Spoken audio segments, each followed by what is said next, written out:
Michael, he had all kinds of issues, and, there was a lot of strangeness. And the bottom line, though, he was a very sweet guy. He was a lovely guy who had just unbelievable, death by celebrity, I think is a saying. But to have that kind of talent, the guy was incredible, I mean, it's so silly I'm getting upset, but he was an extraordinary, forgive me. I apologize. It's not like me. He was very, very clearly something about Michael touched people, and regardless of all the jokes and all the eccentricities and odd behaviors and wackiness, the truth is, it's amazing. I'm very privileged. I'm very lucky to have collaborated with an artist like that, someone so amazing. And it's not fair. He's only 50. It's not fair. I'm very upset. I feel stupid. I'm sorry. Mike was nuts, but he was terribly sweet. I mean, he was a genuinely caring person. And he's someone who was denied a childhood, who tried to, you've heard all the Peter Pan analogies, and you grow up like that in front of the camera. It's weird. People ask me, what's it like working with Michael Jackson? And when we made Thriller, Michael was 20, and it was like working with an incredibly gifted 10-year-old. And in no way do I mean that as a criticism. It was, he had real, he was emotionally stunted. I don't know.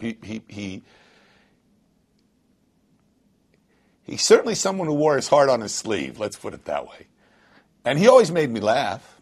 I always made him laugh. And I was always able to say, Mike, what the hell are you doing? That's too weird for me, And he would laugh. He'd dismiss it. Oh, John, he'd say. After Thriller, we went to Disney World. And I have this photograph in my library I really treasure, which is a really silly photo of it's Michael Jackson, Mickey Mouse, and me. The guy took like 2 pictures when I heard this deafening noise.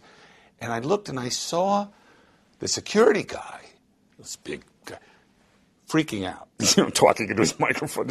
And I thought, what is it? And I turned around. And I don't know how to explain it. It's the only time in my lifetime I was truly terrified. I thought, we're dead. And it was a sea of people. So, they completely surrounded this island of grass. They were held back by this little chain. And when I say a sea of people, people as far as you could see in every direction, thousands of people. I don't know how many people, but thousands of people, all of whom were hysterical. The kind of hysterical like Beatle, Elvis, Sinatra hysterical. They were Michael Jackson hysterical. And I looked and I thought, oh, my God. And it got louder and the screaming. You had to shout to hear the person next to you because of the screaming. And they were, like there.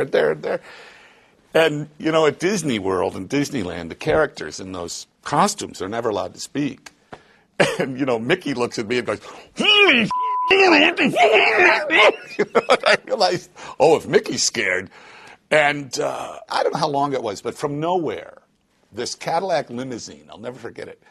I don't know where it came from, just Disney magic. This Cadillac limousine, and the security people grabbed Mickey, Michael, and me, all three of us, threw us into this car with Mickey's giant head. We're like, so there's Mickey, Michael, and me thrown into this car, and they slammed the doors, and the chains broke, and it was like the ocean. It was like surf. This wall of people came, like, the Sorcerer's Apprentice, like, around the car. And Mickey and I are just plotzing. The driver was going, I don't know what to do. I said, don't drive. You'll kill somebody. And Michael was like, hi, hello. Totally not fazed. I think Michael would have loved what people said. People spoke very eloquently, sometimes over the top. But, Michael was over the top. So it was very moving. It was great. I'm very impressed with the whole thing. I'm glad I went.